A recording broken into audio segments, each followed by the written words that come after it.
ஓம் சாய்ராம். நான் திருமதி தேவி கோகிலன். முதல்ல நம்ம சாய் பாபா என்ற சொல்லோட அர்த்தத்தை நம்ம முதல்ல தெரிஞ்சுக்கணும். சாயி என்றால் அது ஒரு இந்தி சொல். சாயி என்பதற்கு ஒரு பூன்னு ஒரு அர்த்தம் கொள்ளலாம், அல்லது ஒரு எங்கும் நிறைந்த ஒரு தன்மையானவர் அப்படின்னு ஒரு அர்த்தம் கொள்ளலாம், அல்லது ஈஸ்வரன் அர்த்தம் கொள்ளலாம், அல்லது சிவன் என்று கூட அர்த்தம் கொள்ளலாம்.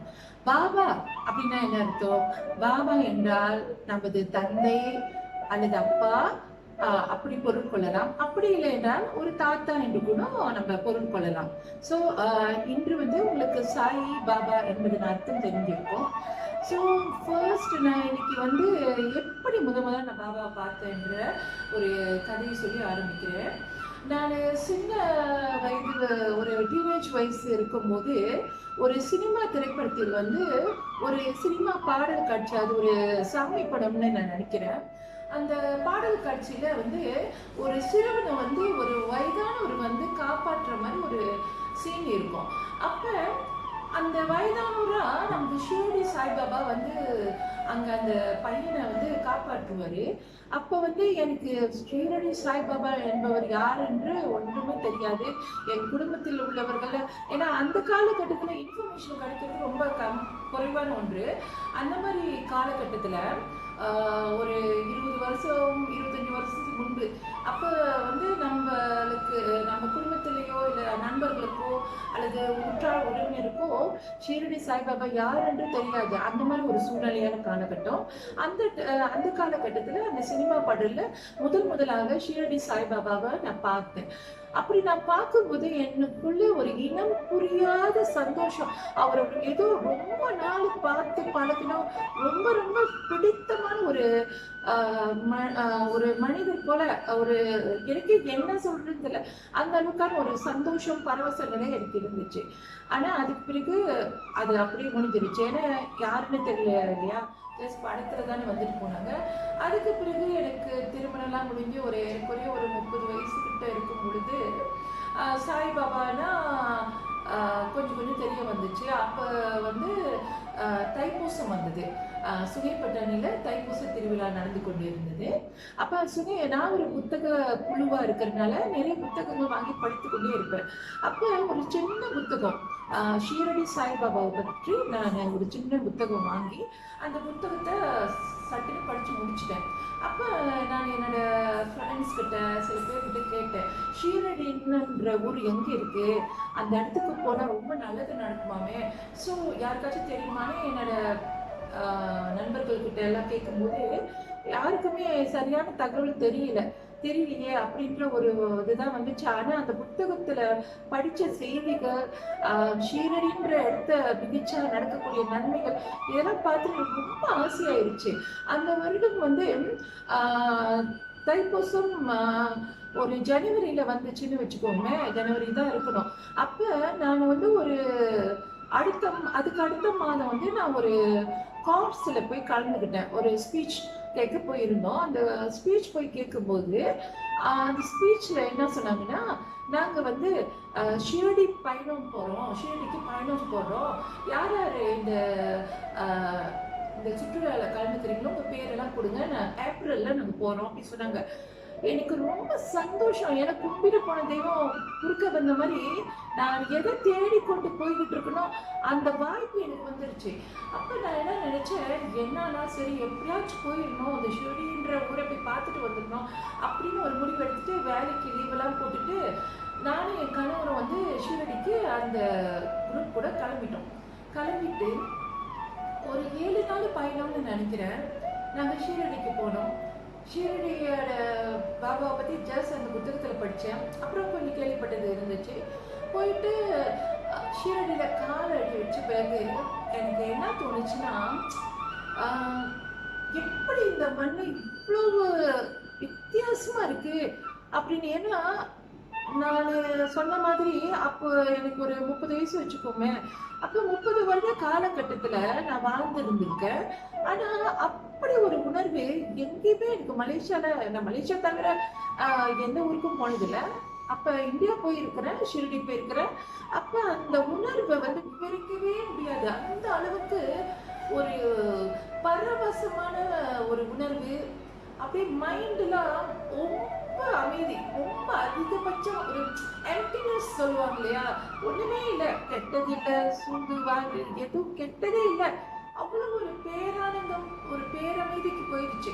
அப்ப எனக்கு தெரியுது எப்படி இந்த மண்ணில் இவ்வளவு சக்தி இருக்குது, எப்படி நம்ம வந்து டோட்டலா வேற மாதிரி இப்ப இங்க நம்ம வாழ்ந்துகிட்டு இருக்கோமே அப்படின்னு. அங்க தூக்கம் கூட பெரிய அமைதியான தூக்கம். அப்படி ஒரு டோட்டலா சேஞ்ச் ஆன ஒரு உணர்வு வந்தது, ரொம்ப அதிசயமா இருந்துச்சு. அப்ப நானும் என் ஹஸ்பண்ட் என்ன பண்ணோம், நல்ல பெரிய பெரிய ஃபோட்டோஸ் பாபாவோட 2 வாங்கிட்டு வீட்டுக்கு போய் ஃப்ரேம் பண்ணிக்கலாம் அப்படின்னு சொல்லிட்டு, சரி போயிட்டு நிறைய பேருக்கு பாபாவோட திங்ஸ்லாம் கொண்டு போய் கொடுப்போம் அப்படின்னு எங்களால் முடிஞ்சது.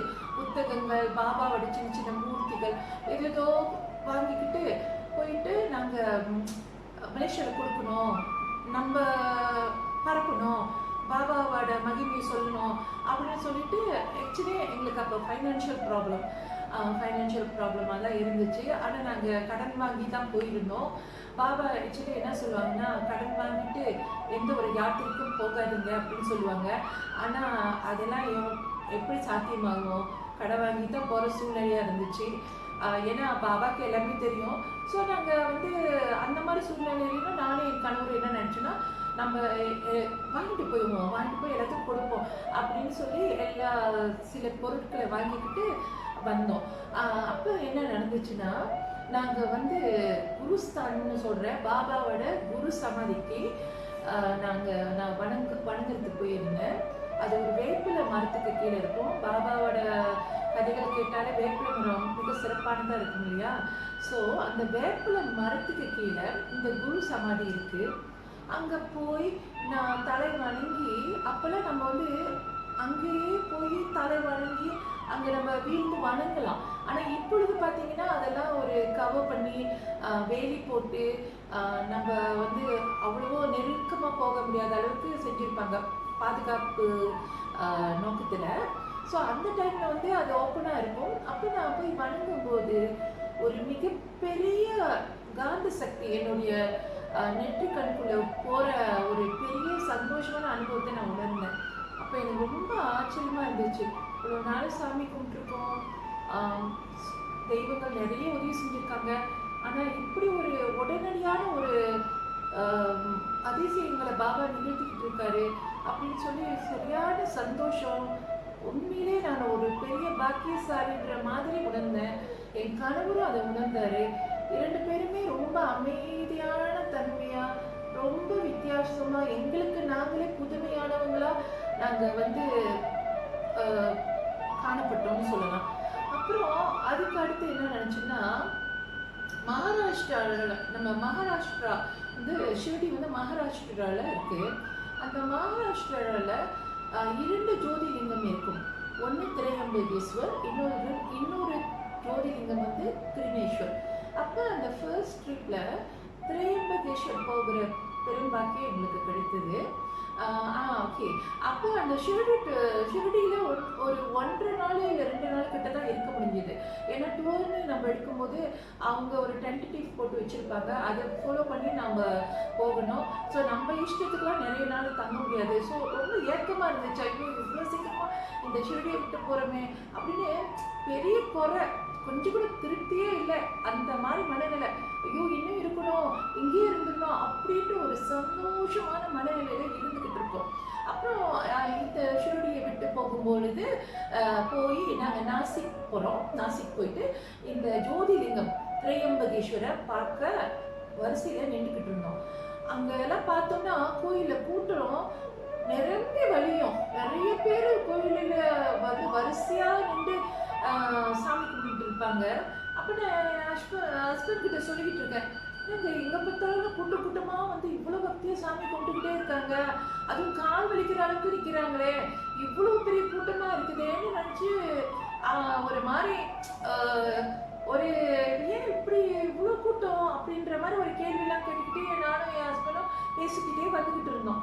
அப்போ என்ன ஒரு அதிசயம் நடந்துச்சுன்னா, திரையம்பகேஸ்வரை நான் என்டர் பண்ணும்போது ஒரு பெரிய சக்தி வந்து என்னுடைய என்ன சொல்லுவோம் உச்சந்தலையில வந்து இறங்கி எனக்கு ஒரு பெரிய அதிர்ச்சி கிடைச்சிச்சு. அப்ப நான் என்ன நினைச்சேன்னா, என்ன ஒரு கோயில்ல இப்படி ஒரு ஏதோ ஒரு சக்தி அப்படி மண்டி வளைந்து போற மாதிரி இறங்குது அப்படின்னு ஒரே அதிர்ச்சி. நான் அடிச்சு போயிட்டேன்னு சொல்லலாம். அப்புறம் ஹஸ்பண்ட் சொன்னாங்க, இந்த மாதிரிலாம் ஆயிருச்சு, என்னங்க இது இவ்வளோ சக்தி நிறைந்த இடமா இருக்கு, இந்த மாதிரிலாம் அனுபவம் கிடைச்சதே இல்லையே அப்படின்னு சொல்லிட்டு அப்படியே அதிர்ச்சி ஆயிட்டோம். அப்புறம் அதுக்கு பிறகு என்ன நடந்துச்சுன்னா, அந்த இருந்த 7 நாட்களும் நாங்களா இல்லை, எங்களை ஏதோ மந்திரிச்சு விட்ட மாதிரியே நாங்கள் யாரை பார்த்தாலும் வணக்கம் சொல்லிக்கிட்டு ஒரு அன்பு மயத்திலே இருக்கும். ஒரு அன்பே தான் எங்கள் மனம் பூரா அன்பு நிரம்பி வழியுது. இப்படிப்பட்ட ஒரு சூழ்நிலையில் இருக்கோம். எங்களுக்கு எதையுமே நம்ப முடியல, என்னதான் நடக்குது ஒன்றுமே எங்களுக்கு புரியல. அப்புறம் எல்லாம் முடிஞ்சிச்சா, சரி அப்படின்னு மிக மிக சந்தோஷத்தோட பாபாவோட திங்ஸ் எல்லாத்தையும் எடுத்துக்கிட்டு நாங்கள் வந்து மலேசியா மண்ணை திருப்பி வந்து அடைஞ்சிட்டோம். அடுத்த எபிசோடில் அடுத்து என்ன நினச்சின்னு நான் சொல்கிறேன். ஓம் சாய்ராம்.